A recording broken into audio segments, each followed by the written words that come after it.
What's up, everybody? Welcome to Bios3 Raw TV. I want to talk today about something that I saw, and it's been kind of going around on social media lately. I saw Devin Physique had put up a Snapchat about it.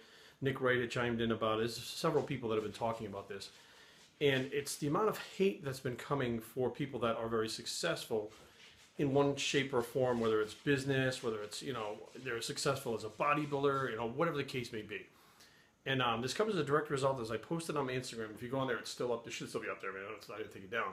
It talks about minimum wage being raised to, $15 or whatever the case may be. Now, I remember minimum wage being like $5.75 or something like that when I was younger. And I put it up there and said, you know what? The post says something about minimum wage. Well, I have minimum job skills, minimum effort, minimum this. So I should get minimum wage, but not something that, that much. And I said, I agree with that, because when I got off high school, I put minimum effort into everything. I mean, I barely graduated high school.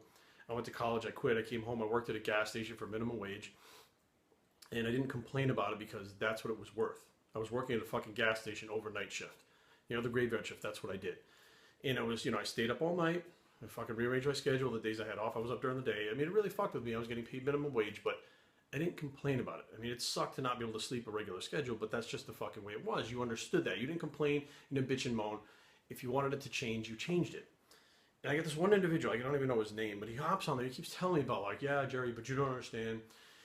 For every, he starts talking about, like, the rich people and the millionaire and the politicians, and I'm sitting there going, the fuck are you talking about? Like, not every one of those people were born into money. Some of them have had to fucking scratch and save and fucking work from the beginning to build something to become a millionaire. How the fuck can you knock them for that and you don't have it?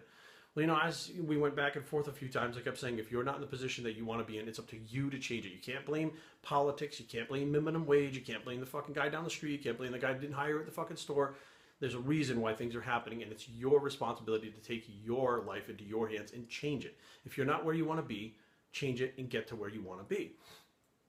And, he just kept coming back, like, you don't understand. He had every excuse in the book. It was a negative, like, just cesspool of shit he was saying. And he said, yeah, there's people working at an office right now, and they're doing spreadsheets, and I'm working back-breaking jobs, and that's really fair for them to get paid $100,000 a year, me to get paid. And I'm like, time out. You're working back-breaking jobs, and they're doing spreadsheets. Those people doing spreadsheets, those motherfuckers, went to school, and they got good grades. And then when they graduated high school, they went to fucking college. And some of them have 1, 2, 3, and 4-year fucking degrees. Some of them have master's degrees, which they should be getting paid more. There's not enough jobs, so they're getting paid less than what they're worth doing spreadsheets. They should be getting more. You did what? And when I asked them that, like, well, why are you doing backbreaking jobs? Why don't you get out of the backbreaking jobs and do something else? Oh, you don't understand. Yes, I understand. Okay, I was the one working at a gas station. I was the one that when I moved here in 2009, 4 jobs and 2 to 3 hours of sleep a night. That's what I was doing, on my feet, training people, on my feet at a club, getting into fights, getting cut with fucking bottles overnight. Going to GNC all fucking day on my feet, trying to put a smile on my face and tell people, like, yeah, you don't really need this supplement, you need this one instead. Well, Oprah told me this. I mean, it was just a fucking pain in the ass. And of course, I was miserable. I was making fucking minimum amount of money. But I had a plan. My plan was, well, back then it was to become a pro bodybuilder, and I would work at that every day. And once I become a pro, then you start to get these different opportunities open up for you, and you become all these, gate doors open for you, and all these things happen. And I chipped away at it, chipped away at it, chipped away at it. And then that wasn't happening. So I was in the same spot again. I was still not going anywhere. My training business wasn't growing. And I had people telling me, YouTube, try Facebook, try social media. And I didn't want to do it. I was uncomfortable doing it. I was uncomfortable talking about myself, showing what I was doing. I was uncomfortable talking about my clients. But you know what? I went outside my comfort zone. I did the YouTube thing. YouTube thing got my name out there. The name out there, the training business grew. Next thing you know, I am getting to where I want to be, and I have to keep thinking ahead to figure out the next step where I want to be to make things grow. And, I'm looking at this individual who's obviously got no plan to change his life, not doing anything right now except wallowing, complaining, and bitching that everybody else has something that he doesn't. He's not putting in the effort, even though he says he's putting in the effort. And then he points to, he's like, I don't know where it went to black kids, but it's to black people now. I don't know where this came from.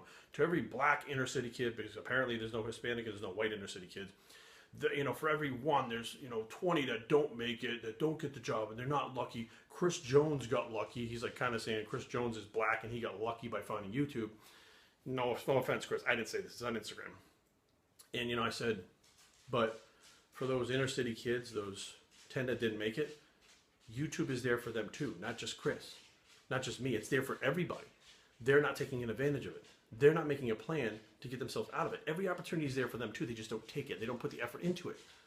Doesn't have any answer to that. So obviously there's no plan for this guy to change his future.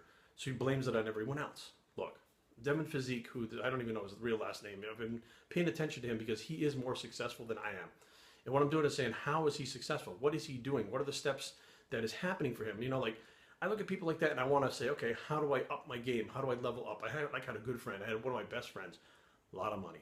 Came from money, made money from his business, family money. And I would be at his house and I would listen to what he said about his business. I didn't condemn him and say, you have things I don't. You got lucky because you got born into the right family. Yeah, he had money from his family, but I watched a business that he was running, that he was growing, and that was making more money on top of it. So I want to know how he was doing that. And rather than being an asshole hater like a lot of these people are, I started listening to him, saying, how is he doing this? Okay, I don't have the skills he does. What skill set do I have? What do I have that I can work off of? I'm a people person. I like people. I like being around people. But I don't like selling products that I don't believe in. So I can't do this. I can't sell cars. I can't do that, whatever the case may be. And I started thinking for myself, what can I do? How can I help people? What do I know? I know about addiction. I know about bodybuilding. I know about diet. I know about, all these different things. And I made a plan. But the bottom line is, it was me who made the plan. It was me who took the next steps. And I had support throughout the journey. Don't get me wrong. There were people that said, this is a good idea, that's a bad idea, whatever the case may be. But the bottom line is, all these people that are complaining and saying that they're, oh, I'm not where I want to be because there's no opportunities.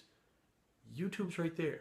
This was my biggest opportunity to get my name out there. It's international. My name is all over the world. I've been in magazines all over the world. I have clients all over the world from YouTube. I took a chance. I turned this fucking camera on. I talked to it for fucking 5 minutes and I kept doing it. And when it wasn't growing, which a lot of these people, I went to this guy's Instagram who was saying this stuff and he's got like 350 followers. Okay, so you're not growing your Instagram. You know how much money can be made on Instagram? People are making fucking $1 million a post. You're not growing your Instagram. You're not trying the YouTube thing, but you're condemning the people that are using this media outlet to market themselves or products or whatever the case may be, but you don't take advantage of the same thing for yourself. Let's say you detail cars, or you can put car kits together. You can put these fucking strobe lights and headlights or whatever the case may be. You have some kind of talent. You grow the best fucking palm trees in the fucking South. Whatever the case may be, you market that.